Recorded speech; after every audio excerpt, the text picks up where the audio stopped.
Hi, everybody. Happy Monday. How you doing? Let me see some hands. If you can see me, you can hear me. Awesome, awesome. If you haven't turned your cameras on, turn your cameras on. Ed Kramer, how you doing, buddy? Good to see you. Hope you all had a great weekend and gearing up. And if you're in the United States, let me just tell you something. Vote and then get back to work. The whole world is going to try and get you to get sucked in to this vortex of Swifties on one side and Elon Musk on the other side, and all this stuff that's not going to make you a penny. Okay? Not going to make you a penny. But I mean, if you're getting spammed like I am, how is it that if we robo spam, we're going to get in trouble? But every politician in the world can spam us relentlessly with no penalties. What in the world is going on? Anyway, vote and get back to work. And I'm going to give you one more piece of advice, unasked for advice. And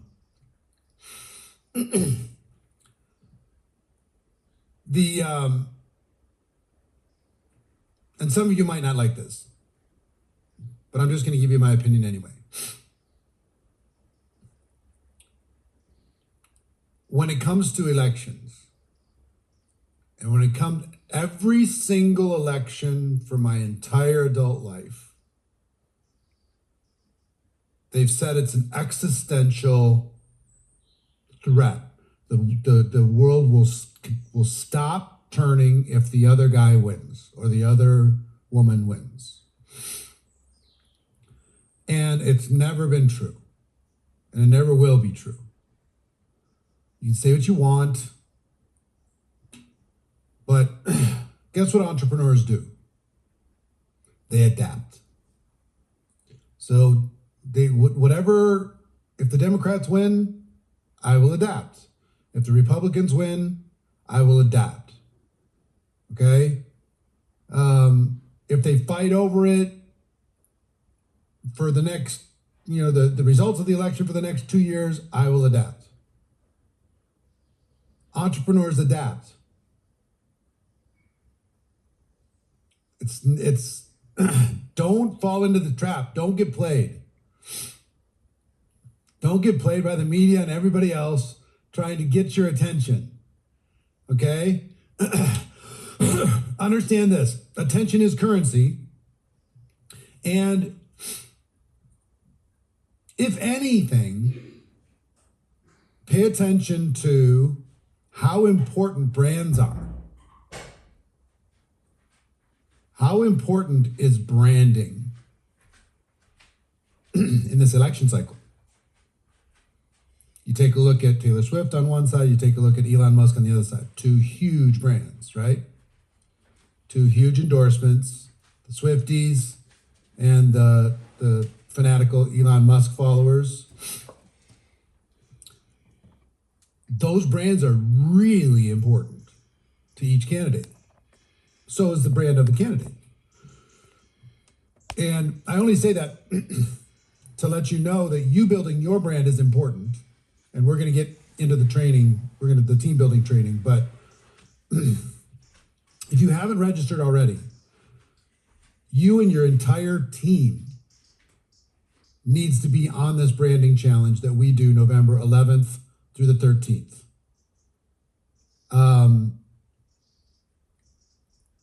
This list has only grown since we've made the slide last week.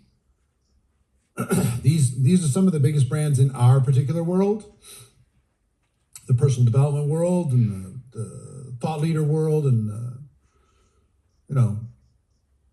sales and marketing world. And they're going to be sharing exactly how they built their brands. Gary Brecka was virtually unknown 3 years ago, and he now has the #1 health and wellness brand in the world in 3 years.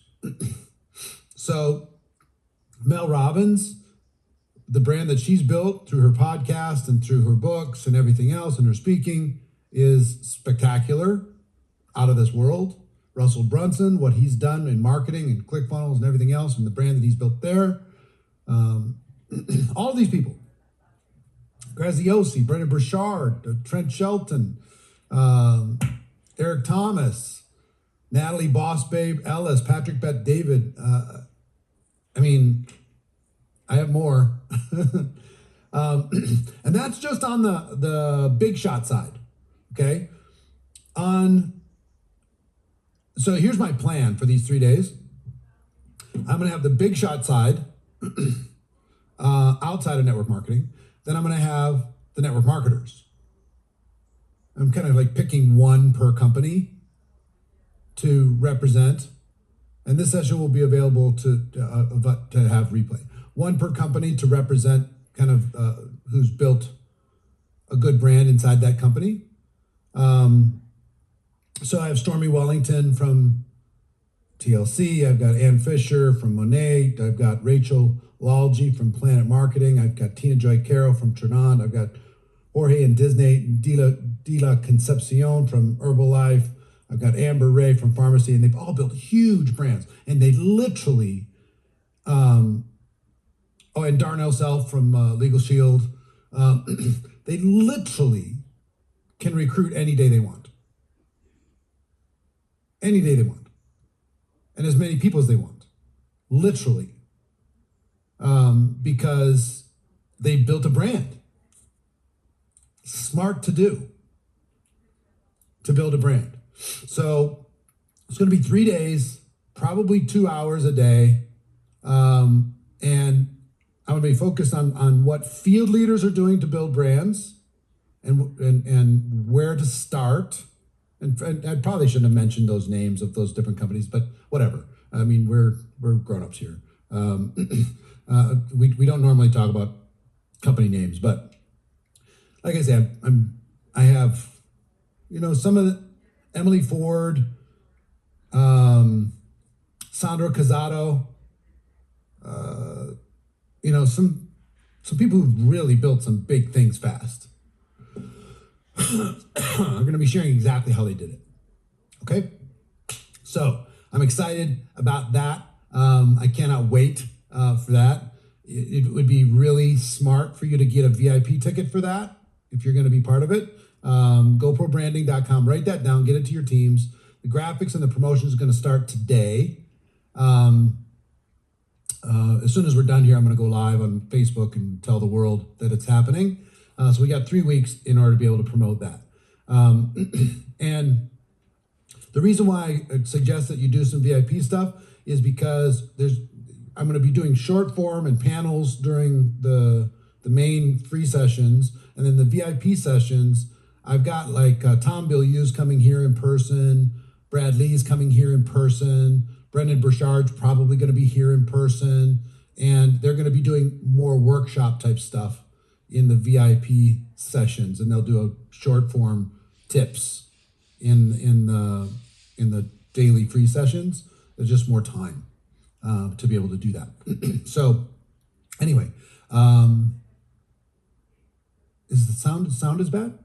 Is my sound okay? Sounds okay? Okay, cool. All right. So let's talk about team building, okay? In Amber Wick, how you doing, sister? Good to see you, my friend. You're looking good. Mwah, mwah, mwah. Back to you. Huge earner, huge leader, amazing trainer. And she's built a good brand herself, but she could build a bigger brand. And she should have a bigger brand. And she should have like 50 times more followers than she has right now. Because she's that good.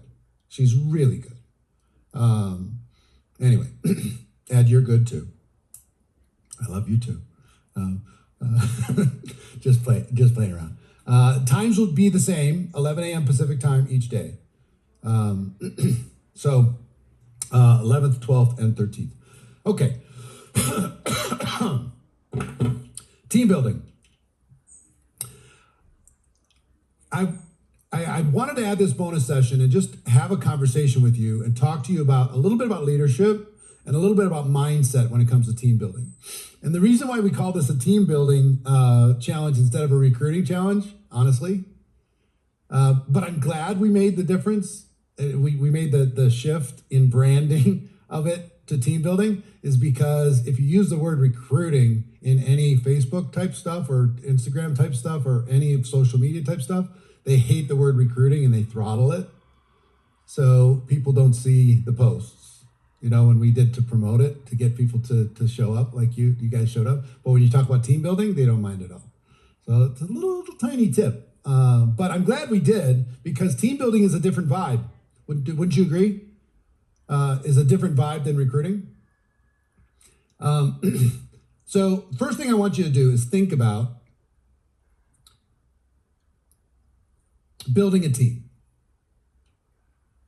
Building a team. Just this idea. And let's say some of you have been athletes. If you were an athlete ever in your life, what was your sport? Throw it in the chat. If you're an athlete. Tennis, football, skiing, high jump. Wow. So some of these are individual and some of these are team, right? So Udo is a soccer player and a coach. So if you were going to build a soccer team from scratch, right? What would you do? You'd think through, who do I know that plays? Drama club? Sure. Who do I know that plays soccer? Are they any good? Do I want them? Can they be developed? You're going to hold some tryouts. You're going to basically have conversations. You're going to be looking, they're going to have to sell you, but you're going to also have to sell them. Depending on if you're an all-star coach and you have a proven team and you're trying to improve that team, that's one thing. That now you're in the driver's seat and you can recruit. Like in college football in the United States, if you're a coach for Georgia or Alabama, it's pretty easy for you to recruit. If you're a coach for the University of Minnesota, where I grew up, it's harder to recruit because you're just not going to be in the conversation. Okay, so do they have the right attitude? Are they a fit for the team? Why should they, they're considering why should they join you if they're talented? And you're considering, can they be an asset to the team if I add them? Depending on your situation. So you're either going to have leverage or you're not. And let's just assume you don't have leverage, but you want to build a team. What do you have to do? And I'm going to use the board for this, but what do you have to do in order to get people to consider joining your team?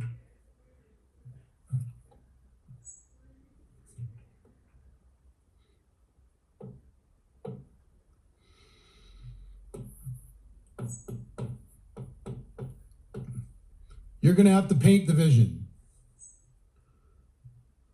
It's one of the first things you're going to have to do. You're going to have to paint the vision and say, here's what we're building. And for all my Detroit Lions fans, you tore my heart out on Sunday. It was the worst. We were one pass away from beating you guys. As a Viking fan, it was terrible, awful, horrible, no good day. But your coach, what's his name? Dan something? He built a team. Dan Campbell, thank you. He built a team and he planted a vision inside. If you want to have a little case study on vision, Go back and Google Dan Campbell's initial press conference when he got hired. Go check out on YouTube his attitude. Because that city has been a loser city for football, cursed, even worse than my Vikings, for forever. And he came in and said, I'm changing everything. And it started with his vision. And it was punch you in the face attitude. Detroit Lions, Dan Campbell. Go check out those press conferences. Go check out his little post-game speech yesterday. Go check it out. He's a tough guy, and he's built a freaking team. And he's coached them incredibly well. His quarterback played practically perfect yesterday, which they had to do because the teams were so evenly matched. It was crazy. But they built a team, and people did not want to go play at Detroit. If players had a choice, they did not want to go play in Detroit. Now they do, because they changed the brand. So I want you to think about the vision. Why should somebody join you? So that's the first question. You're building a team. Why should they join you? Put it into the chat. I want you to think about this. Why should they join you? Not your company. You. Because of your energy? Why should they join you? Because you care? Because of the support, leadership, values, goals, your attitude, your systems. You want to grow? Because you got the vision, passionate commitment. You can help them be successful. These are all good things, right? They all tie into what a team builder needs to have. But you have to have the ability to communicate it. You can't just think it. You know what most of you do when you're building a team? You're selling your product to them, or you're selling your company to them. You're not selling you. As much as you should be.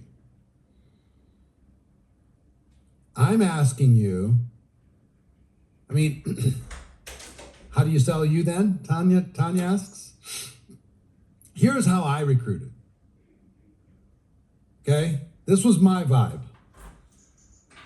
If I'm talking to Amber and she's focused on something else and she's a successful person, and to get her to take her focus off of that thing that she's doing and to focus on what I'm doing, I've got some work to do. Okay?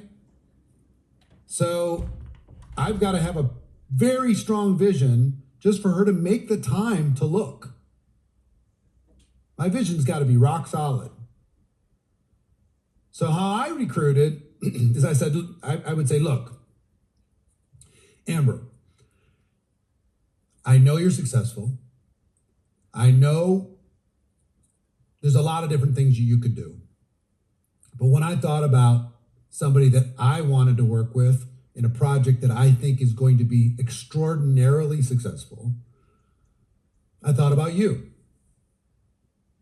I think this is a situation where 1 + 1 adds up to more than 2. I think it adds up to 10.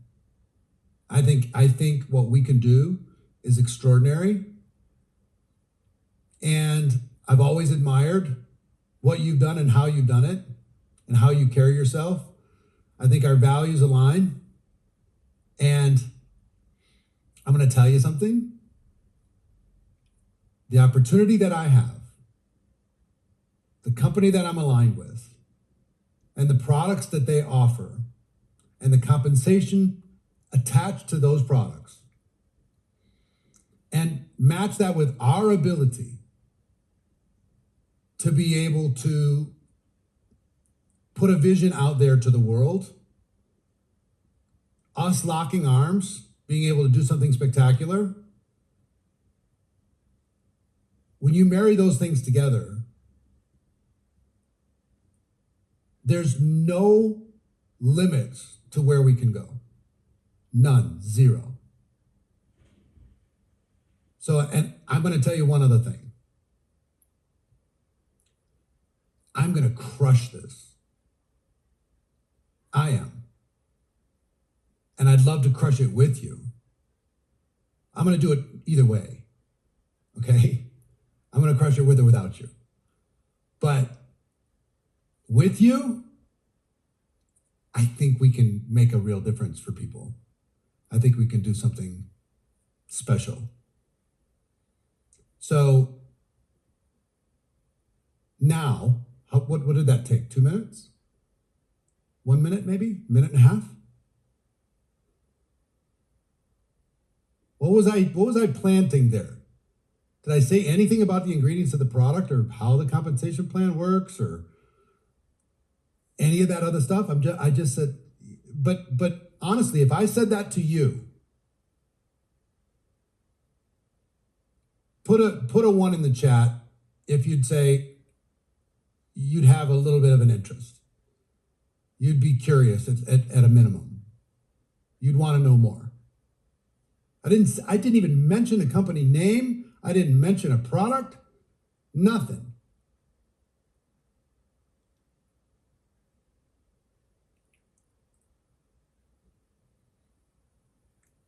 The vision that I'm casting is, Amber, if you join, you get me. You get me. You know, everybody gets the company, and everybody gets the products, and everybody gets the compensation plan, but you get me. And that's a good get, because I'm not going to lose. And some of you are like, well, you can say that, Eric, because, you know, you've had a lot of success and you built a brand and all that other kind of stuff. I'll tell you a story. 2005.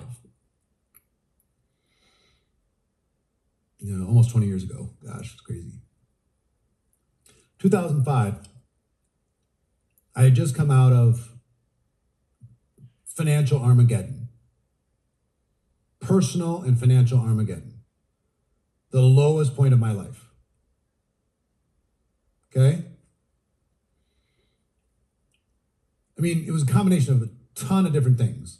But what had happened, I had a net worth of about $10 million. I was making $1 million a year in 2001. In 2002, it was all gone. The $1 million a year plus the $10 million was all gone. And I was scrambling like crazy to survive in between that period of time. And I was trying to, it's a long story, Barbara. It's not even worth telling, but, well, it's worth telling, but not today. At some point, I'm sure you'll hear me tell my story. I used to love to tell it, especially when it was like really, really painful. I'd love to tell it to get sympathy. But I will tell you right now, it was the best thing that ever happened to me. By far, the best thing. I actually don't trust somebody that hasn't had a financial Armageddon. If you haven't had your face punched in, I want somebody who's had their face punched in on my team. If I'm building a team, I want somebody who's got their face punched in, they got knocked down, they got beat up, and they got back up again. Give me that person. Versus somebody that's just been straight up. I mean, they're going to be overinflated with their egos, and they're going to be overinflated with their opinions, and they're going to be overinflated with all kinds of stuff. Give me somebody who's been punched in the face. and gotten up. So that's just my opinion. Amanda doesn't agree. That's okay. That's okay. If you've had everything's worked perfect for you, it's wonderful. I'm excited for you. But let me tell you what's happened. So I went to start. There's a whole bunch of legal stuff. I got betrayed. I got stabbed in the back. It was really awful. I wouldn't wish it on anybody. But I'm so grateful that it happened. I had left the profession for a short period of time to try to start a personal development cable channel, like the History Channel, but for personal development, called Better Life Media. Raised $10 million. This is after the financial Armageddon. Raised $10 million, and all the dollars I had left was part of that 10 million. And we were not successful. We really tried. We had every name in the world. We had everything, and we did. And the cable guys we're not going to give you a channel. And that was the centerpiece of everything that we were building. So I fired myself from that company as CEO, and I went and found a company, a network marketing company, and joined, just like anybody else, May 1st of 2005. And at that moment, I had nothing. I wish I had zero. I was so far in the hole. I had over $1 million of debt. I had all kinds of stuff going on. Everybody's telling me to file bankruptcy. And to travel, no credit cards, nothing. To travel, the only way I could travel was on my parents' American Express card.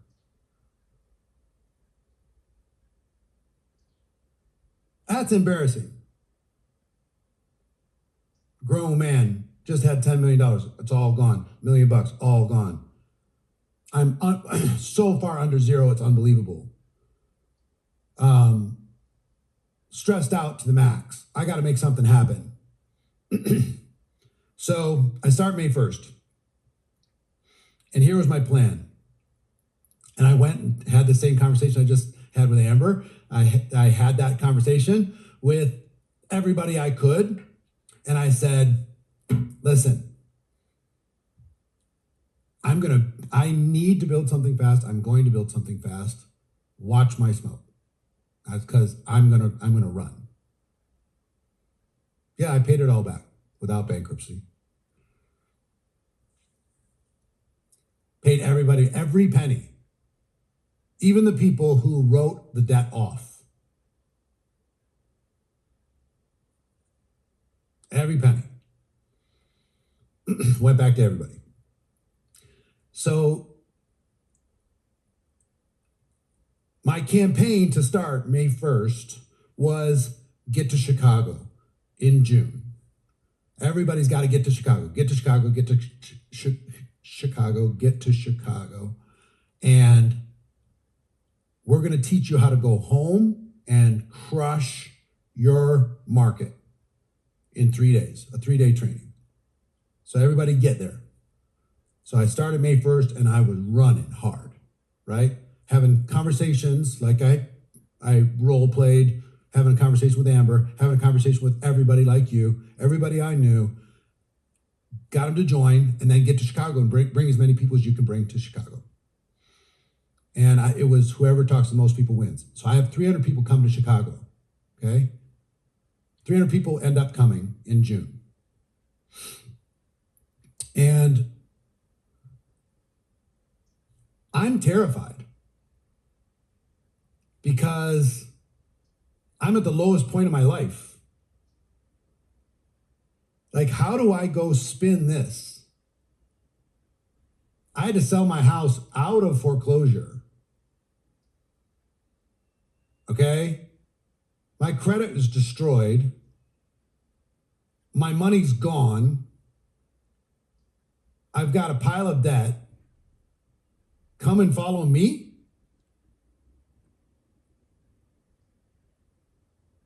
So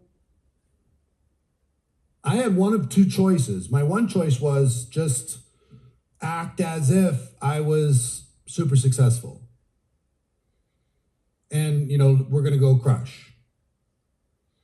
Because I was always a good trainer. I had a little bit of a brand inside of network marketing, but we're going to crush, right? Or I could use it. I could use the situation. So I decided to use the situation because what I've learned is a person who lies to the world is the world's slave from that moment on. So I was just going to position it and just tell people I'd be as authentic as I could possibly be. And I went up on stage and my first talk was, guess what? I have over $1 million in debt right now. Here's my mother's American Express card that I used to fly here and book my hotel room.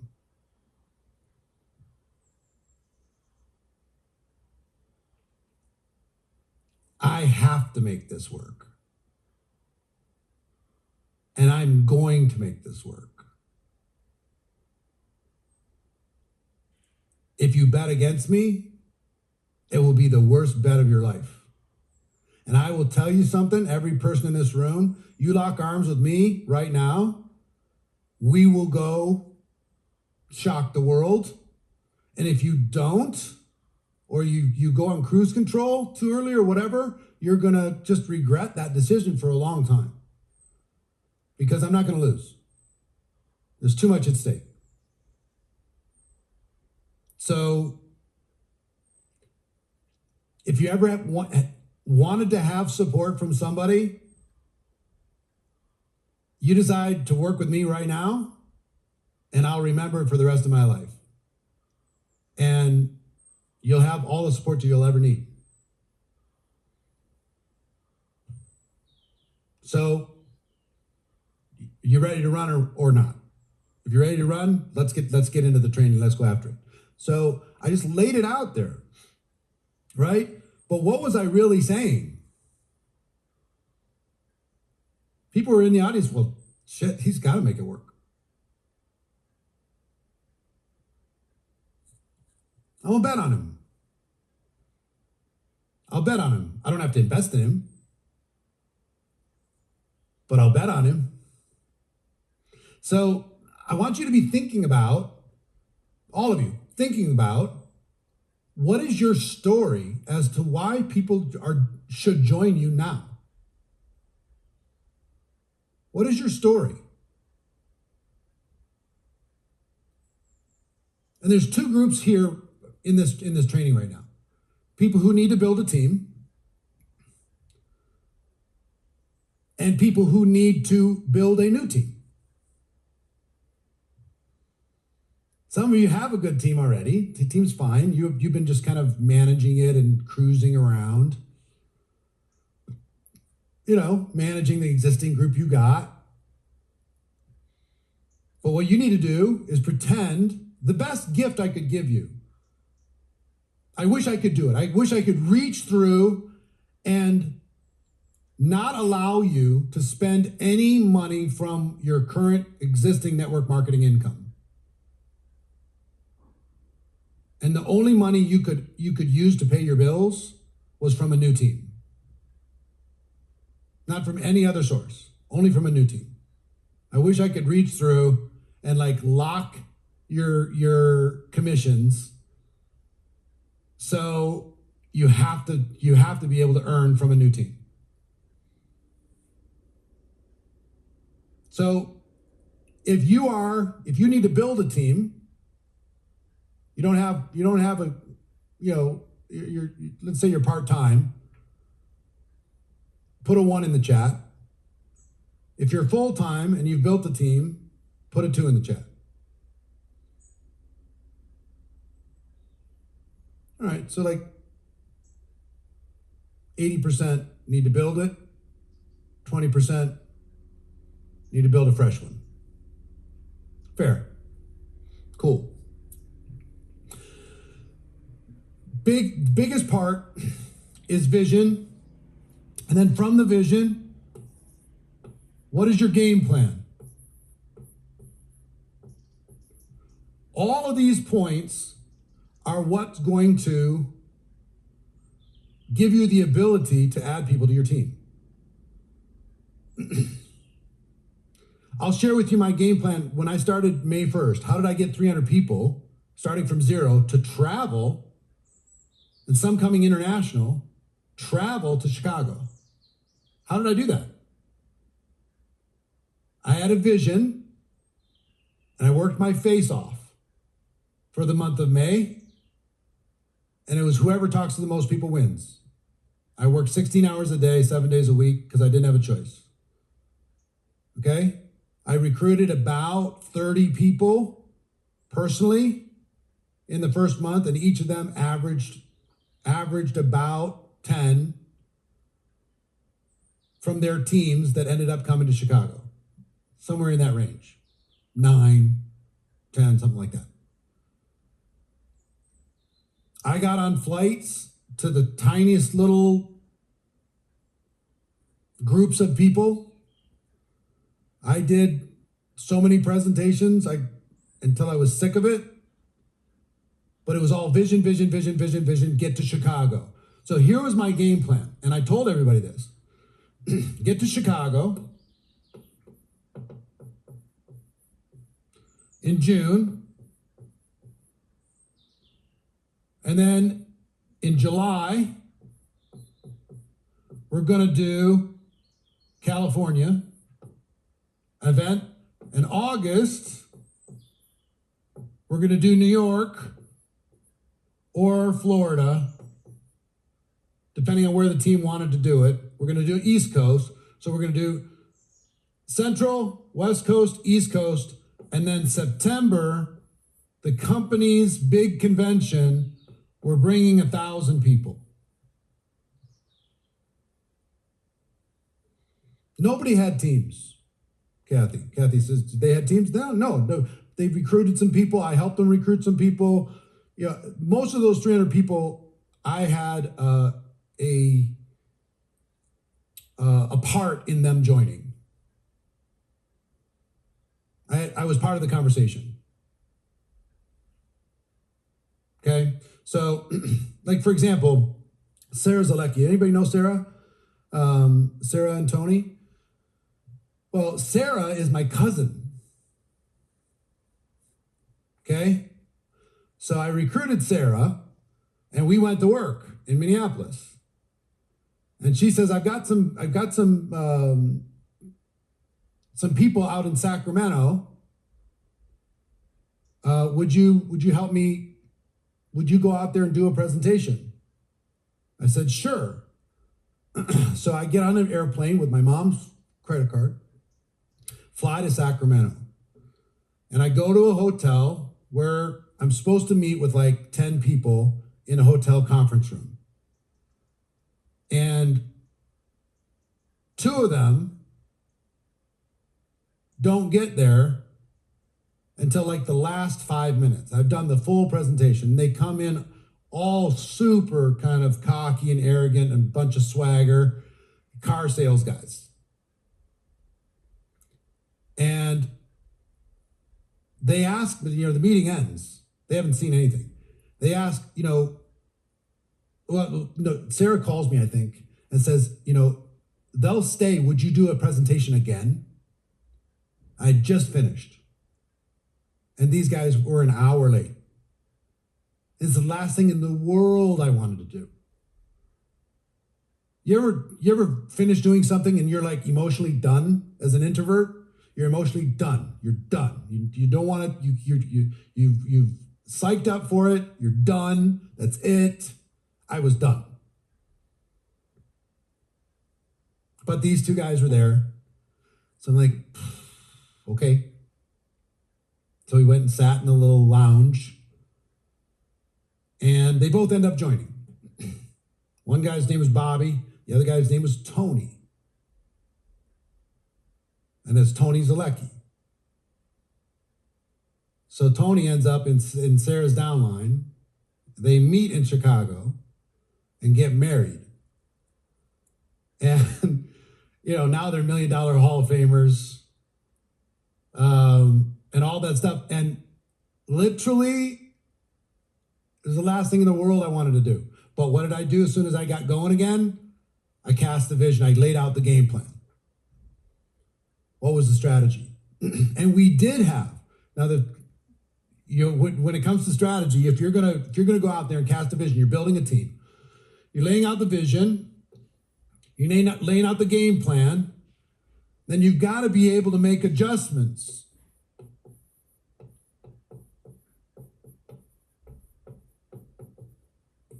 Because the game plan might have some flaws. And I won't get into company names and all that stuff back then, but I'll just tell you. Here was the adjustment that we made in Chicago. After the 3 days of training, everybody said, we're ready. We're going to go home. We're going to crush it. We all agree that this 1,000 is a fantastic goal, and we're going to go home and make it happen. Okay? But they said, please, let us just go home and go to work. Let me go back to Dallas and just go to work. I have what I need. I don't need to go to LA, and I don't need to go to East Coast. So we canceled this, and we canceled this. And instead, I went to all the different markets over the course of July and August, and I did little living room meetings and hotel meetings and whatever type of meetings. I just did it, and a couple other leaders did it, and that was our adjustment to the game plan. And we walked in to that conference with 1,000 people, and we started in May. 1,000. So what did I make? I'm trying to figure out what I made. By the end of that year, I was making from a standing start, I was making about $60,000 a month, I think.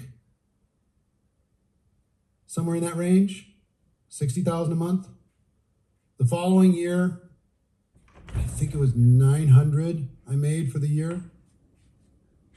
Now, mind you, at 900,000, I'm still dead broke.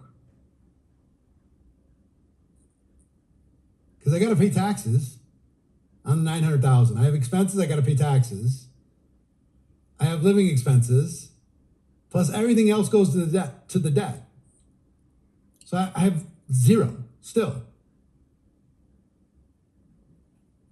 So, I mean, in my first 5 years with the company, I made 7 million, something like that. And that's what it took. It took the 4 of the 5 to pay my debt with after-tax money. Make sense? And I'm not number one earner in the company and all this stuff, but still, dealing with creditors the entire time. So make adjustments, vision, game plan, make adjustments, right? Then you got to lay out your systems. You start to develop your systems, right? You're making adjustments to this. What you're going to start with usually is like challenges. This was a challenge. 1,000 people. That was a challenge to the team. It's never been done.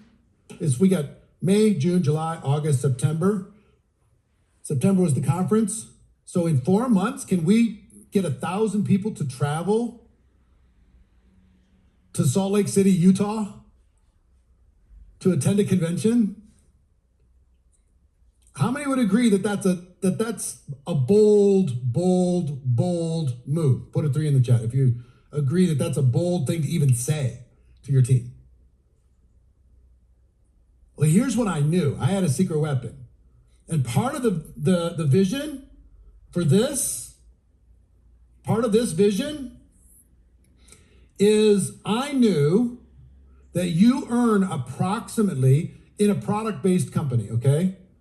In a product-based company, you will earn approximately $1,000 per year per distributor who attends a destination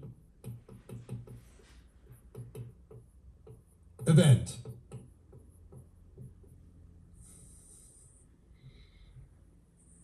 And tell me if that works out with your numbers. $1,000 per year per distributor that attends a destination event where they have to travel, sleep in a strange bed. So why was 1,000 important for me? Because 1,000 would put me on track for $1 million a year. And I told everybody, if you get 100, you're on track for 100 grand a year. Yeah, that's any destination event, like a company conference. Yeah, any destination event, big company, or even if you did it with your team, the numbers still apply. And that's kind of national numbers. If people come internationally, these numbers are still true today. Generally, up to about $1 million a year in income, these generally hold true. And this is just a guideline. It's not a guarantee. I would just tell you. Those of you, tell me how many people you had at your last destination event conference, or if your company has many of them around the world, how many do you have at all of those various ones? And they take that times 1,000 per year. And if your income's not pretty close, if you have 0, it doesn't matter. Everybody had 0 at some point. I had 0 May 1st. Of that year. 100 people in the event means you should be on track to 100,000 a year. So if you had 33, it's about 33 grand a year. It's 3 grand a month, something like that. If you had 1, it's you're probably making 1,000 a year from your team plus whatever you're doing in sales. It's about what it is. Okay? So I laid this out and said, out of this 1,000, how many do you want to have? How many do you want to have, Sarah? And then Sarah and Tony. How many do you want to have? Leonard, how many do you want to have? William, how many do you want to have? How much do you want to earn in 2006? What do you want to put yourself on track for? I'll help you. It's your business, but I'll help you, Rob. If you want to do it, I'll help you. You provide the people, I'll help with the presentation. I'll get on as many airplanes as I got to. I'll get on as many calls as I have to. Whatever I've got to do, I will do. Now, if you're earning less than $1,000 per person that attends a destination event, be excited because the income's going to be trending up to the people that you have attending destination events. If you're earning more than the people that you have in a destination event, be afraid. Because it's going to come down. I mean, if you're earning $3,000 for every person that attends your destination event per year, you need to be nervous because you don't have enough people to support your business. And leaders are born, leaders are made, leaders are reminded, leaders are created at destination events. I'm just telling you. If you're earning more than $1,000 per person, be afraid. If you're earning less than $1,000 per person, be excited. Okay? It's just a general, it's not a guarantee and it's not a claim, it's not anything. It's just a general vision thing to be able to let people know. Carol, you had 30,000 in your downline at destination events. Here's what I will tell you. What I will tell you, this 1,000 per person per distributor holds true up to about $1 million a year in income, and then it starts falling apart. And there's exceptions, of course. If you have everybody in one line, obviously, if you're completely unbalanced, it won't hold true. If you're generally balanced, up to about $1 million, it'll hold. Yeah. So, systems. Start with challenges. This was a challenge. You might have a product challenge. You might have a recruiting challenge. There might be an incentive trip. So you challenge the team to go on that trip or to qualify for the trip. We're going to have the most people. And I will tell you, when I painted this vision for the 1,000, we're going to show up all dressed in this color. We're going to have our t-shirts. We're going to have armbands that have our team name on them. We're going to have flags. We're going to have noisemakers. They're not even going to see us coming. We're going to come in and we're just going to take over. Instead of shocking the world, let's shock the company. I've told the CEO that you're bringing 100. Because I think you can, and I'll help you. Just tell me where I got to go. Who do I have to talk to? We'll do it together. Okay? So I laid it all out. I painted the picture in their minds, all of us having parties together. And we're going to have the Thursday night before the event starts, we're going to get together the whole team. And we're going to lay out the game plan for the conference. And after the conference, we're going to get together and we're going to have a strategy session to be able to go back home and to be able to take all the stuff that the company announced and we're going to crush it. So I laid out all the reasons, right? So products, recruiting, trip, events, any activity. Most of your systems, when you're starting, are going to start with assignments and challenges.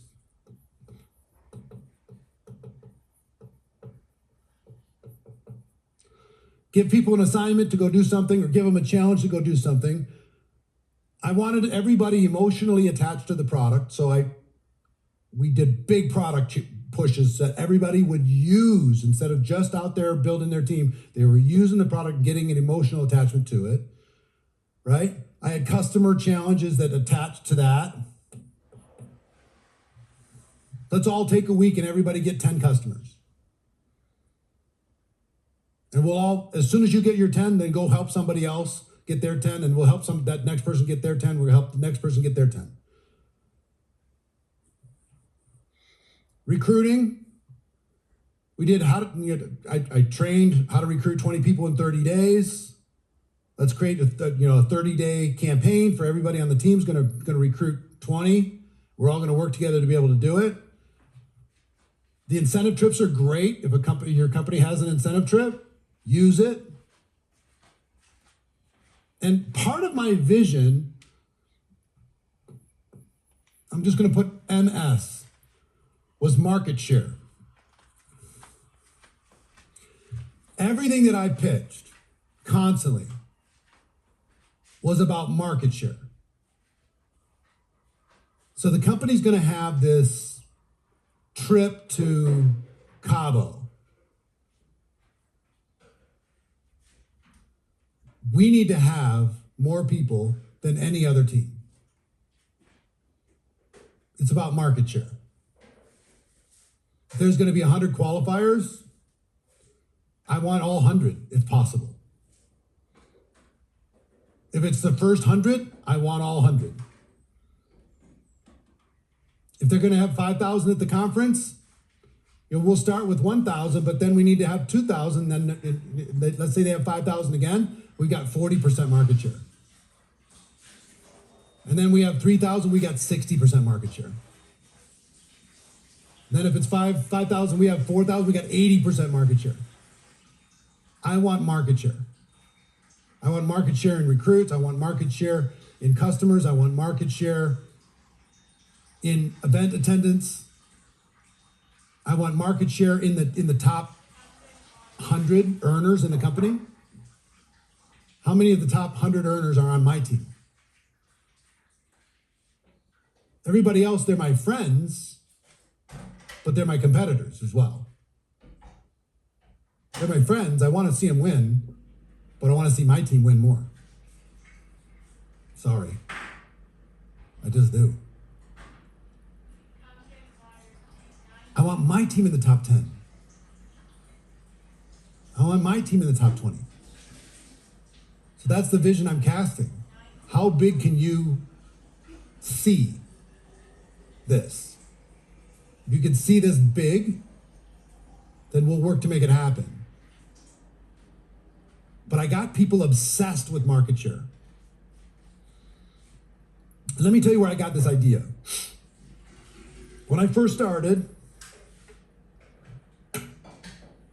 a million years ago, 36 years ago now, almost 37 years.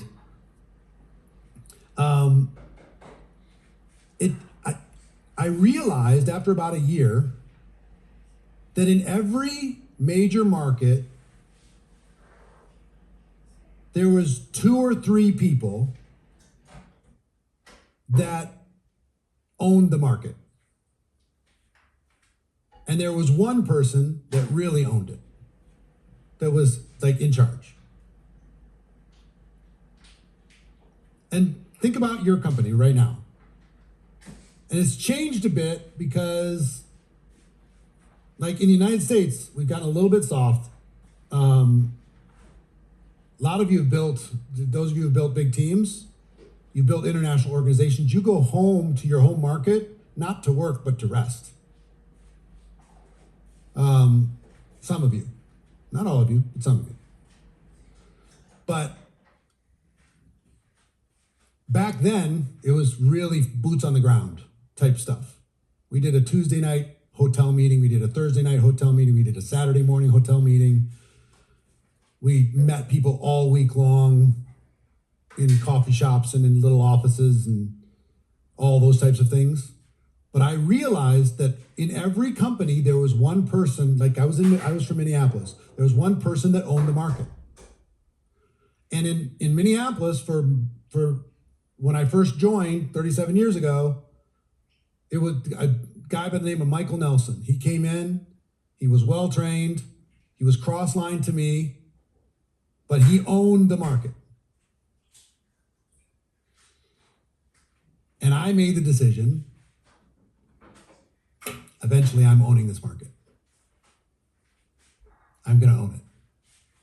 And it took me about 3 years, and after 3 years, I owned it. It was my market. I mean, I set the events, I put together the calendar, I laid out what was gonna happen. You know, the Minnesota market was mine. So, and I planted the seed in everybody else's mind that if you're in Dallas, Dallas should be yours. Phoenix should be yours. Chicago should be yours.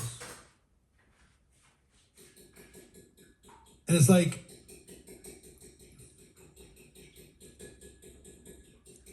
and this is a very strange thing, but my brain works strange sometimes. So I'm just gonna I'll tell you how I thought about it. Yeah, Howard says Denver's yours. Great, take it. Take it, it's takeable. Every one of your markets is takeable. Did you know that? Every city, every region that you're from is takeable. It can be yours. You could put together the strategies and the events and the structure and the vision and all of that stuff. You can own the market wherever you are in the world. If you're in the UK, if you're from Manchester, own Manchester.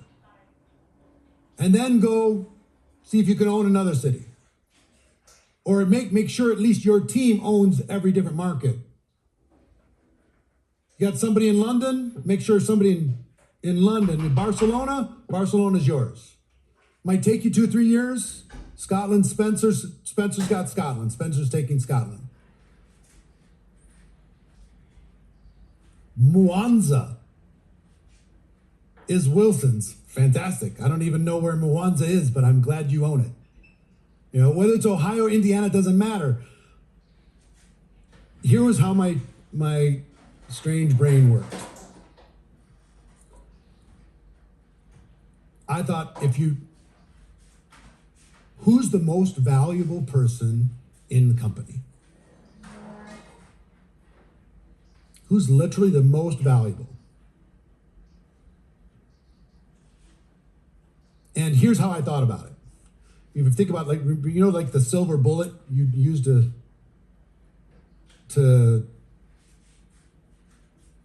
kill something, and you only had one bullet, and you wanted to hurt the company the most. Who gets the bullet? This is strange, I know. But I knew it wasn't me.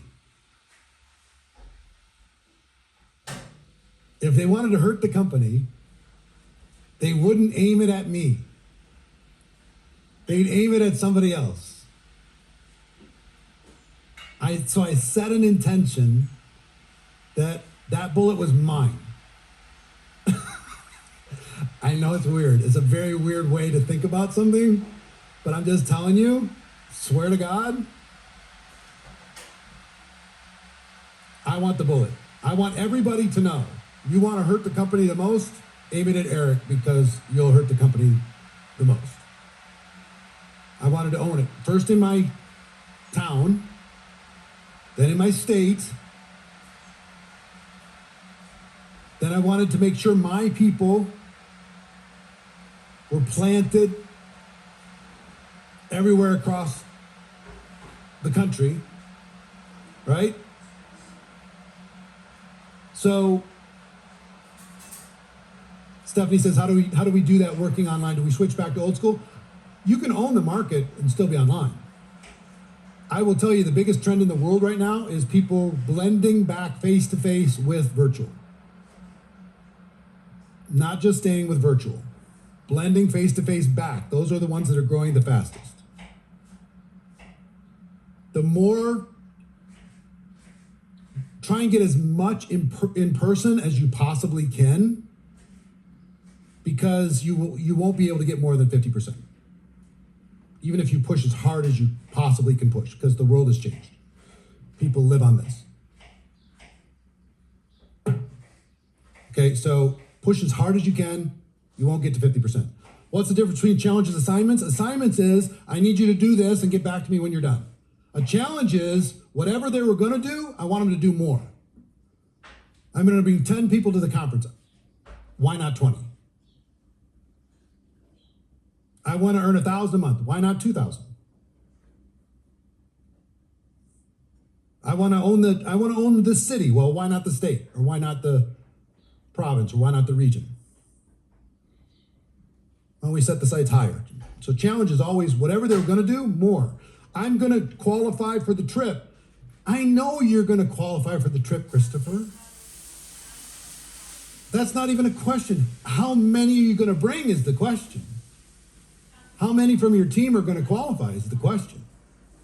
And whatever answer they give me, I'm gonna say, why not more? Whatever answer Christopher gives me, I'm gonna try and expand his vision and see something bigger. And that's a gift to give somebody a challenge. If you have a small team, should you do challenges or assignments? Both. You're going to give assignments every time you have a conversation. You're going to give challenges every time they give you an answer to whatever goal you ask that they want to achieve. How many people do they want to recruit? You know, go to your team and say, how many do you want to recruit? I'll ask you, How many do you want to recruit personally between now and the end of the year, by January 1st? What's a target for you? Put a number in. So a number came to mind. Put it into the chat. What would be the best number for your business? If you recruited that number, it would be good for your business. Personal recruits, personal. So there's a lot of 10s, 20s, 30s, 50s, and you guys have already kind of self-selected. You're VIP, you're here in a bonus session, all that stuff. So you got a number. Whatever the number is, Wilson Israel says 10. I'm going to go, Wilson, 10 would be great. And I'd be proud of you if you did 10. But if you can do 10, you can do 25. And I'll help you. What do you say that we stretch? Let's just do something outrageous. Why don't you give yourself permission to go bigger? Okay? And I'll do it with you. Don't worry about it. Don't worry about how. Don't worry about, your lack of success in the past. Don't worry about any of that. Let's just put together a bigger number, right? And what does I'll help you look like? I'm here so long as you're willing, coachable, and hungry. And we will do whatever we need to do as long as it aligns with our values and our integrity. I will do whatever I can possibly do in order to be able to help you, push you, encourage you, hold you accountable, support you, be your friend, in order to be able to make that 25 happen. Why don't we set our sights there? And if we miss and we only get 18, it's still more than 10, right? So, look,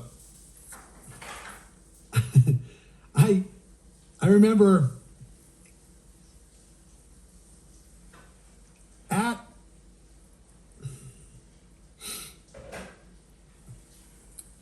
it was Chicago again.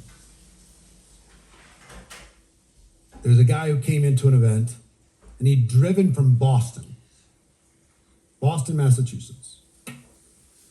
And he said, I'm broke. I need to do something huge. And I need to do it fast. And I was sitting with another gentleman that you'd know, but I'm not going to mention his name. The two of us were working together at the time. He was in our this art was in our team. And we were sitting in the lobby bar, and we said to him, the only thing between you and being a millionaire, from right today and being a millionaire, is putting 1,000 people in a room 90 days from today. And we'll help you in Boston.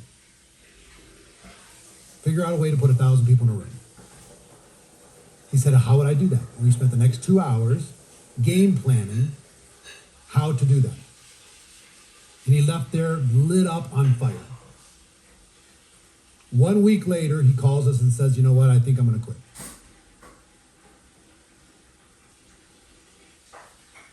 So, guy I was working with flew up to Boston, sat with him for another day and a half, strategizing, got him re-enrolled, and 90 days later, he didn't have 1,000, but he had 600.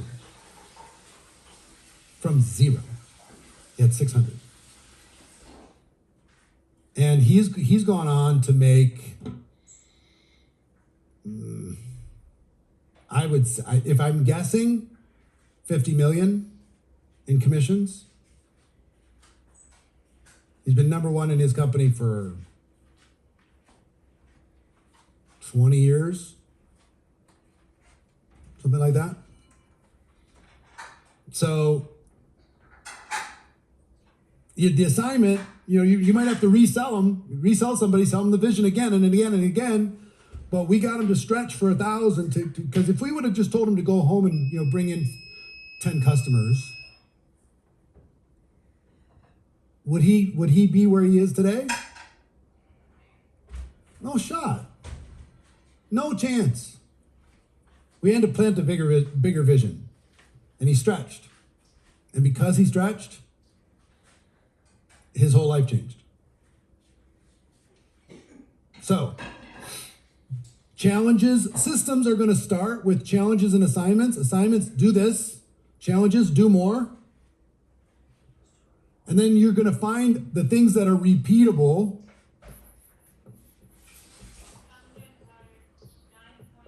And you're going to turn those into systems. This is how we do it on our team.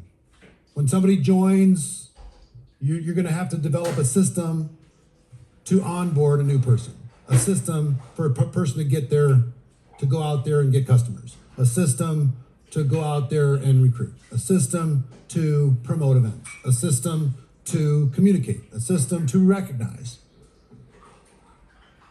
So you won't have, most of you, even if you have big organizations, don't have amazing systems top to bottom. You might have one or two that are okay, but the rest are, if you're honest with yourself, they're kind of weak, right? They're okay.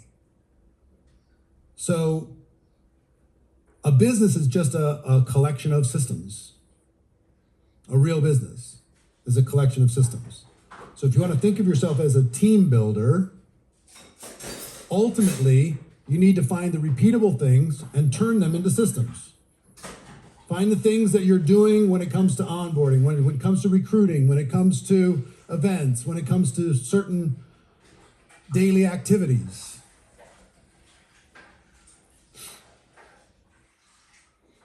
And I think I share with you, when it comes to like daily method of operation, the DMOs that people like to call them, the basics are use the product, share the opportunity, promote event, and engage in personal development. Those 5 things. That's your basics. That's what most people promote as some sort of a DMO. Share the product however you do it in your company, whatever works. Use the product, become a product of the product, wherever appropriate. Share the product with whatever system you have to do it, whatever third-party tools you have to do it. Share the opportunity with whatever system you have for it. Promote the next event, whatever system you have for promoting the next event, and then engage in some form of personal development, like 10 minutes a day. And you even need to systemize that if you're going to be strong about it. Okay? Now, I promoted DMOs like that basic flow, but I think I shared this with you during the challenge. I'm so rebellious against structure myself, even though I promote structure inside my team. I'm personally rebellious against structure. So what I love more than a DMO is I love a project. Is 10 minutes enough for personal development? It is as a base. It's enough as a base, as a foundation. Just don't go under 10 minutes a day and you're good. Right? You can go more if you want, but don't go down the personal development rabbit hole either. Some people are just professional personal development people and they never get anything done. So for me, I always have my team focused on a project. Whatever that next project was. Next project. So we'd have our project. We always build from event to event. We'd always have a theme. Like right now, you should start having a theme for the holidays. You should start having a theme for Black Friday and Cyber Monday and, the Christmas holidays and all that stuff. What's the theme for the fourth quarter, closing the fourth quarter strong? What is your theme?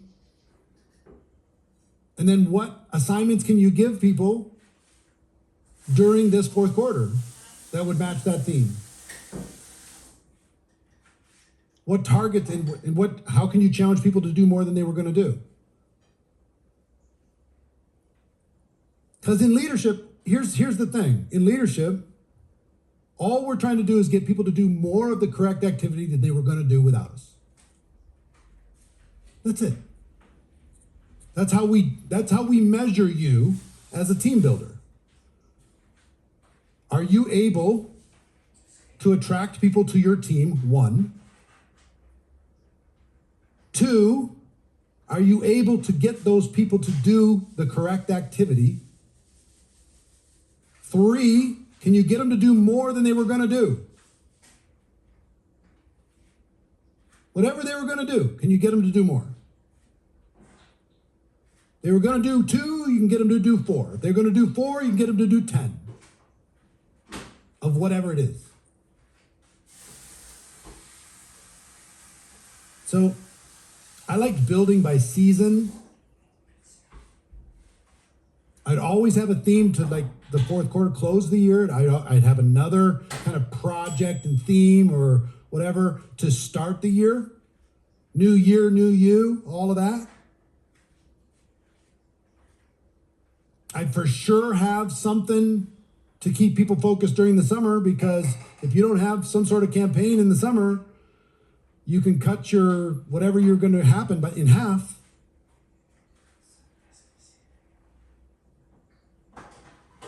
So think about, and again, here's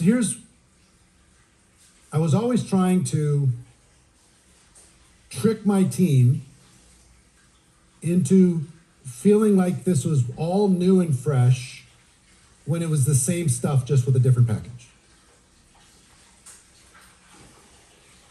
Because they get bored. Your team gets bored with the same old stuff. You use the product, share the opportunity, blah, blah, blah. You know, zoom, zoom, zoom, zoom. I'm bored. I already did that.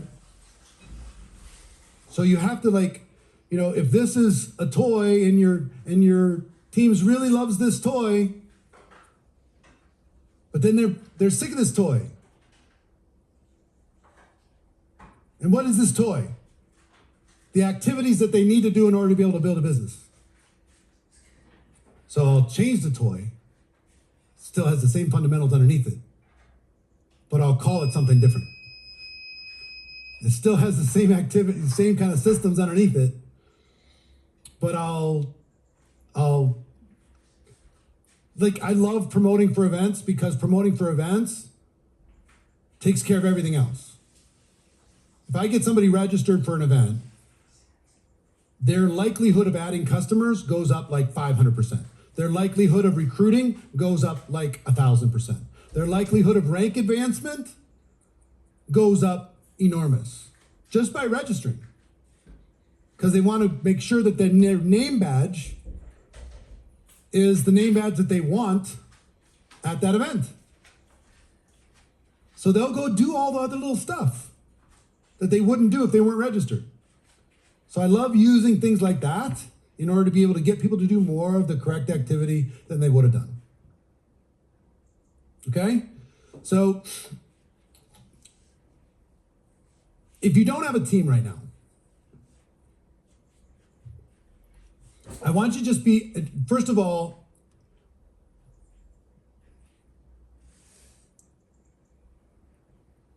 and listen to me from my heart. I want you to do this, okay? You're probably beating yourself up. You're probably thinking you're not enough. Just know this. Forgive yourself for anything that you should have done and didn't do in the past. And we can forgive others, pretty easily, but sometimes it's hard for us to forgive ourselves. I'd ask you to forgive yourself for any lack of activity or achievement or anything that you should have done and you didn't do. And just rip a fresh page. And you know what? Your story can be fresh today. If you have 0 people on your team, Your story can be fresh today. You know how? You can say, guess what? I've been involved with my company for 3 years, and I was just kind of fooling around, mostly just using the products. But today, I decided I'm going to the top. Today, I decided I'm going to build it as a business. Today, I decided I'm going to build a team. And don't bet against me, because it'd be the worst bet of your life. I'm going to the top. You're going to see me waving from the top or dead on the side. I'm not coming back. Today. So you can start, have a new start. And if it doesn't work, 90 days from now, you can have another new start until you finally get the traction that you need to build some confidence. I had 18 jobs by the time I was 23 years old and joined network marketing. 18 jobs. I never had traction in anything. When I finally got traction here, and it took some time, believe me, it took some time. I rebuilt my team 7 times in my first 3.5 years. 7. I'd build it up, it'd fall apart. I'd build it up, fall apart. Build it up, fall apart. 7 times. If you built it once and it fell apart and now you're discouraged, hey, I did that 6 more times before I finally figured out duplication. Same company, 7 times. Then I finally figured it out. You know what I love about our profession so much? Is that it is forgiving. It will wait for you to become what you need to become in order to be able to be good enough to build a team. It'll wait for you. It waited for me. If network marketing was a job and I was on a salary, I'd have been fired so many times in the first 3.5 years. Fired. No severance. Get out of here. I did everything wrong you can do wrong. And it still waited for me. And it'll wait for you. Okay? Just know this, everybody starts at 0. I have a friend of mine that joined 13 companies in 11 years, never recruited one person.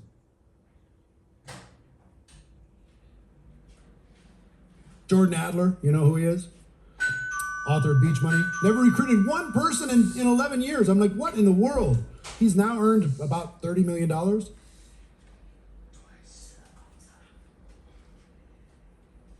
You know what kept me going? Catherine Cobb says, what kept you going? You know what kept me going? I had no place to go. Where was I going to go? 18 jobs, no education. Where was I going to go? If I could have quit, I would have quit so many times. I wish I could give some of you the gift of desperation that I had. The gift of desperation. I rebuilt because I didn't know where to go. Network marketing will wait for you. Those of you who have haven't built a team, or you built it and it's fallen apart and you're discouraged, hey, join the club. There's no such thing as build it once and have it for forever. It doesn't exist. You're in the building business and in the rebuilding business for the rest of your career. Okay? Nothing is permanent. Nothing.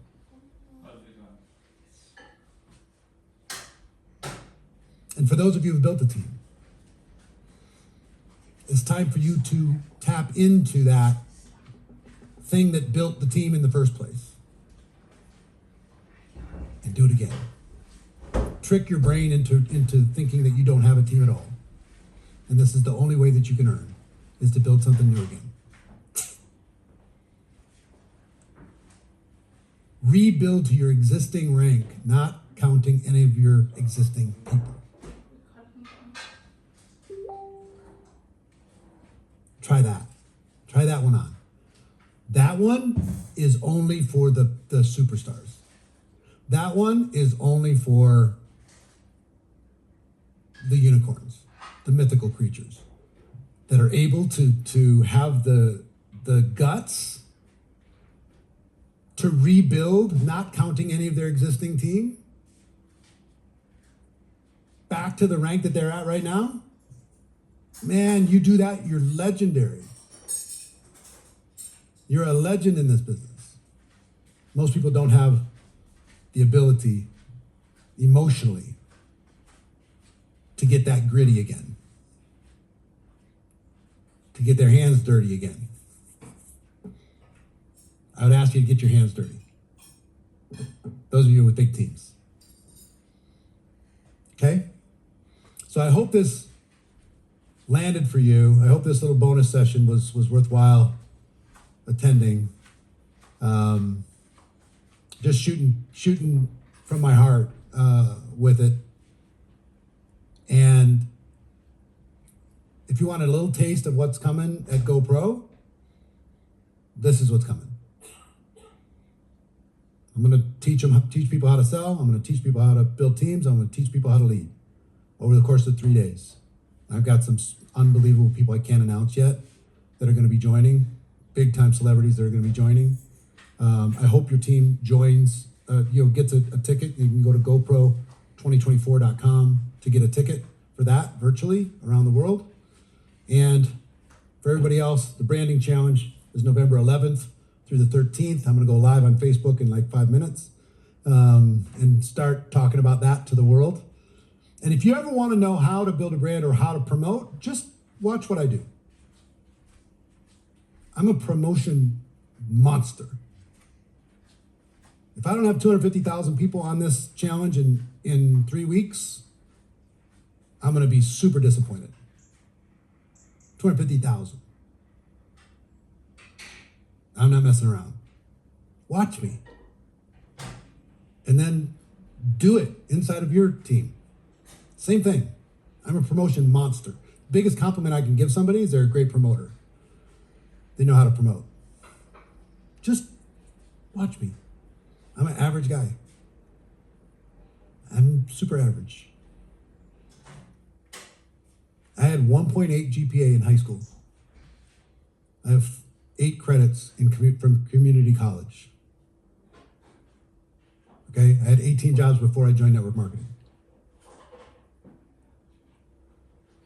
And I've helped over 1,000 people earn $1 million a year in this profession. I've helped over 10,000 people earn 6 figures. If I can do it, network marketing waited for me. It'll wait for you. Okay? You just have to stay. And not just stay, get better every day. Okay? So I hope this training helps you get a little bit better today. Use it, please. I'll look forward to seeing you in 3 weeks at the branding challenge and at GoPro December 6th, 7th, and 8th. It's going to be amazing. Have a good one. I'll talk to you soon. Mwah!